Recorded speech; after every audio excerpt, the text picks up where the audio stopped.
Downfall ఎలా start అయ్యిందంటే 26/11 Mumbai attacks తర్వాత పాకిస్తాన్ పైన ఇంటర్నేషనల్ ప్రెషర్ చాలా ఎక్కువైపోయింది. 2009లో 2 బ్రేక్ త్రూస్ జరిగాయి. అదేంటంటే డేవిడ్ హెడ్లీ, అతని రియల్ పేరు వచ్చేసి దావుద్ గిలానీ. అతను ఒక పాకిస్తాన్ అమెరికన్ టెర్రరిస్ట్. వీడు డైరెక్ట్గా ఐఎస్ఐ ప్లస్ లష్కర్ ఏ తోయిబా నెట్వర్క్తో వర్క్ చేశాడు. వాడి జాబ్ ఏంటంటే ఇండియాలో టార్గెట్స్ని సర్వే చేయడము. వీడు ఇండియాకి టూరిస్ట్ వీసా మీద చాలాసార్లు వచ్చాడు. కెమెరా, జీపీఎస్, నార్మల్ టూరిస్ట్ లాగా బిహేవ్ చేసి Mumbai hotels, cafe Leopold, CST station area, south Mumbai Coast, Pune German bakery area అన్ని లొకేషన్స్ని వీడియో రికార్డింగ్ చేసి కరాచీ హ్యాండ్లర్స్కి పంపించేవాడు. ఈ ఇన్ఫర్మేషన్ బేస్ మీద 26/11 Mumbai attacks and German bakery blast planning కూడా జరిగింది. 2009లో ఎఫ్బిఐ ఈ దావుద్ గిలానీని అంటే ఈ డేవిడ్ హెడ్లీని అరెస్ట్ చేసింది యుఎస్ఏలో. సో ఇంట్రాగేషన్లో వాడు ఫుల్ నెట్వర్క్ని ఓపెన్ చేసేసాడు.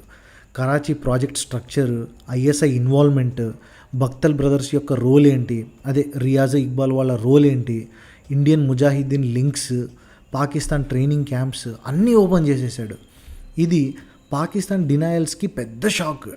ఫస్ట్ టైం మనకి ఒక డైరెక్ట్ ఎవిడెన్స్ బయటికి దొరికిందనమాట. తర్వాత మనకి ఇంకో మేజర్ బ్రేక్ త్రూ జరిగింది. అదేంటంటే అబ్దుల్ ఖ్వాజా. సో అబ్దుల్ ఖ్వాజా ఒక హర్కుత్ ఉల్ జిహాద్ సీనియర్ కమాండర్. వీడు డైరెక్ట్గా training camps and infiltration operations handle చేసేవాడు. రా వీడిని క్యాప్చర్ చేసింది. సో క్యాప్చర్ చేశాక వీడు చాలా సెన్సిటివ్ ఇన్ఫర్మేషన్ రివీల్ చేశాడు.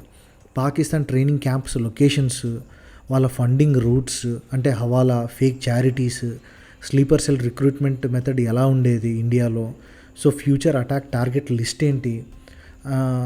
మనం చూసుకుంటే ఆ ఫ్యూచర్ టార్గెట్స్ లిస్ట్స్ చాలా డేంజరస్గా ఉండేది. రా head quarters Delhi, RSS head quarters Nagpur, Hyderabad oil refineries, public crowded places. So దీనివల్ల మన ఇండియన్ ఏజెన్సీస్కి ప్రిమిటివ్ యాక్షన్ తీసుకోవడానికి ఒక మంచి ఛాన్స్ దొరికింది. సో 2010-2011 మధ్యలో కరాచీ ప్రాజెక్ట్ చాలా వీక్ అవ్వడం స్టార్ట్ అయ్యింది. డేవిడ్ హెడ్లీని అలాగే అబ్దుల్ ఖ్వాజాని క్యాప్చర్ చేశాక కరాచీ ప్రాజెక్టు వీక్ అవ్వడం స్టార్ట్ అయ్యింది. సేమ్ టైంలో ఒసామా బిన్ లాడెన్ కూడా చనిపోయాడు 2011లో.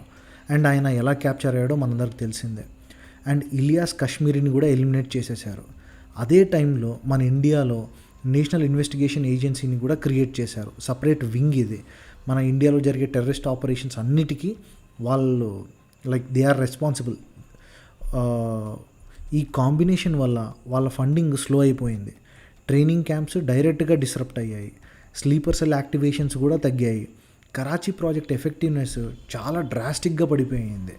సింపుల్గా చెప్పాలంటే ఈ ఫేజ్ తర్వాత కరాచీ ప్రాజెక్టు ఫుల్ పవర్లో ఆపరేట్ చేయలేకపోయింది. ఇన్ షార్ట్ ఫ్రెండ్స్, ఇది ఒక లో ఇంటెన్సిటీ పర్మనెంట్ వార్ మోడల్.